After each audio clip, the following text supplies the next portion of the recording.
সকালে জলখাবারে যদি রোজ রোজ রুটি পরোটা কিংবা ব্রেড টোস্ট খেতে ভালো না লাগে, তাহলে চিড়ের পোলাও বা পোহা বানিয়ে দেখতে পারেন। মুখের স্বাদও যেমন একদিকে বদলাবে, খেতেও কিন্তু বেশ ভালো লাগবে।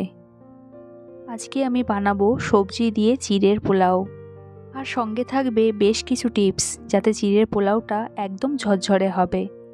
খুব কম সময়ে আর সহজ পদ্ধতিতে আজকে আপনাদের এই চিড়ের পোলাও করে দেখাবো। চিড়ের পোলাও বানানোর জন্য আমি এখানে বেশ কিছু সবজি নিয়েছি। সবার প্রথমে একটু বিনস নিয়েছি, আর বিনসগুলো ঠিক এইভাবে একটু ছোট ছোট করে লম্বা আকারে কেটে নিয়েছি। সঙ্গে নিয়েছি একটু ফুলকপি, একটু ক্যাপসিকাম আর একটু গাজর। আপনারা আপনাদের সুবিধা মতন সবজি এখানে নিতে পারেন। আর সঙ্গে নিয়েছি একটু মটরশুঁটি। চিড়ের পোলাওতে অনেকে চিনেবাদাম দেয়, আমি বাদামটা অ্যাভয়েড করব বলেই মটরশুঁটিটা দিয়েছি। আপনারা চাইলে চিনেবাদাম দিতে পারেন। চিড়ের পোলাওয়ের জন্য আমি এখানে 200 গ্রাম মতন মোটা চালের চিড়ে নিয়েছি। চিড়েটা সবার আগে ভালো করে বেছে নিতে হবে। চিড়ে ভাজা খেতে চাইলে আপনারা যে পাতলা লম্বা চিড়েটা আছে সেটা ব্যবহার করতে পারেন, কিন্তু পোলাওয়ের জন্য মোটা চালের চিড়েটাই ব্যবহার করবেন। এতে পোলাওটা একদম ঝরঝরে হয়। পাতলা চিড়েটা নিলে জলে দিলে তাড়াতাড়ি নরম হয়ে যায়, আর পোলাওটা অতটা ঝরঝরে হয় না বা ভালো হয় না। তাই পোলাওয়ের জন্য সবসময় মোটা চিড়ে বা গোবিন্দভোগ চালের চিড়েই ব্যবহার করতে হবে। চিড়েটা বাছা হয়ে যাওয়ার পরে 3 থেকে 4 বার জল পাল্টে ভালো করে ধুয়ে নিতে হবে।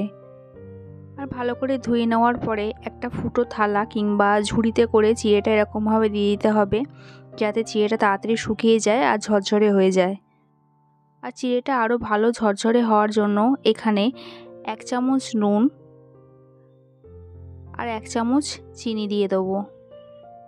নুন আর চিনিটা চিড়ের সাথে ভালো করে মাখিয়ে দিতে হবে। এই নুন চিনি দেওয়ার ফলে কিন্তু চিড়েটা রান্না করার সময় ভেঙে যাবে না সহজে, আর চিড়ের পোলাওটা একদম ঝরঝরে হবে। পোলাওয়ে দেওয়ার জন্য আমি এখানে 25 গ্রাম কাজু আর 25 গ্রাম কিশমিশ নিয়েছি। কাজু আর কিশমিশটা ভালো করে ধুয়ে একটু জলে ভিজিয়ে রেখে দেবো।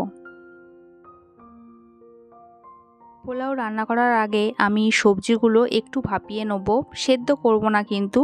ক্যাপসিকাম ছাড়া বাকি সব সবজিগুলো একটু 5 মিনিটের মতন ভাপিয়ে নেব। ভাপিয়ে নেওয়ার ফলে তেলটা একদমই কম লাগবে। অপরদিকে একটা স্বাস্থ্যকর জলখাবার কিন্তু আপনারা পেয়ে যাবেন। সবজির কালারটা একটু চেঞ্জ হলেই গ্যাসের ফ্লেমটা অফ করে একটা ছাঁকনির সাহায্যে সবজিটা পুরো ছেঁকে নিয়ে সবজিটা একটা আলাদা পাত্রে রেখে দেবো ঠান্ডা করতে। সবজি ভাপানোর পর এরকমই হবে। একটা ননস্টিক কড়াই নিয়েছি, তাতে 3 থেকে 4 টেবিল চামচ সাদা তেল বা রিফাইন্ড অয়েল দিয়ে দেবো। তেলটা গরম হলে 2টো এলাচ আর 2টো লবঙ্গ দিয়ে দেবো। এলাচটা একটু ফাটিয়ে দিয়েছি, আর সঙ্গে একটু কারি পাতা দেবো।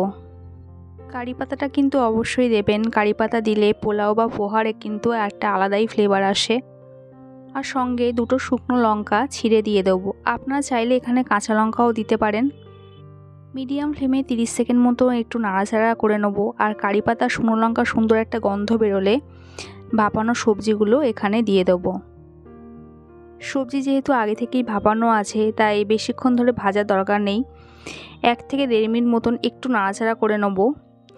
আর সবজির কালারটা একটু চেঞ্জ হলে এখানে ছোট চামচের 1/2 চামচ মতন হলুদ গুঁড়ো দিয়ে দেবো। সঙ্গে 1/2 চামচ মতন নুন দিয়ে দেবো।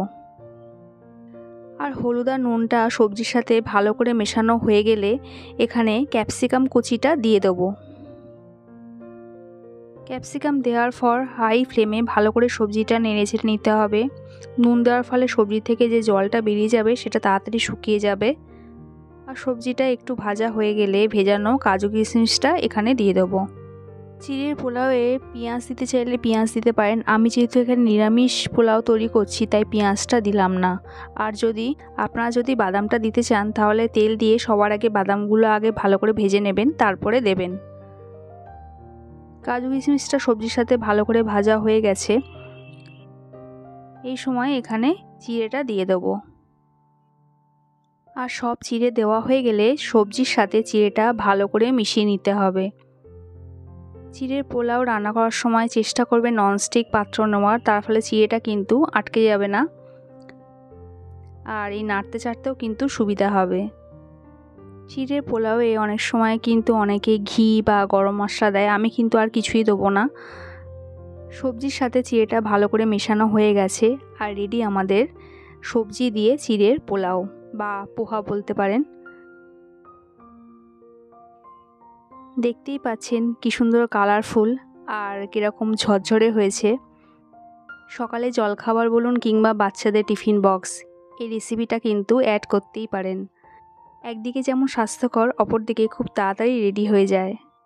বাড়িতে আপনারাও একবার সবজি দিয়ে চিড়ের পোলাও বানিয়ে দেখবেন, আর কেমন হয়েছে আমাকে অবশ্যই কমেন্টে জানাবেন।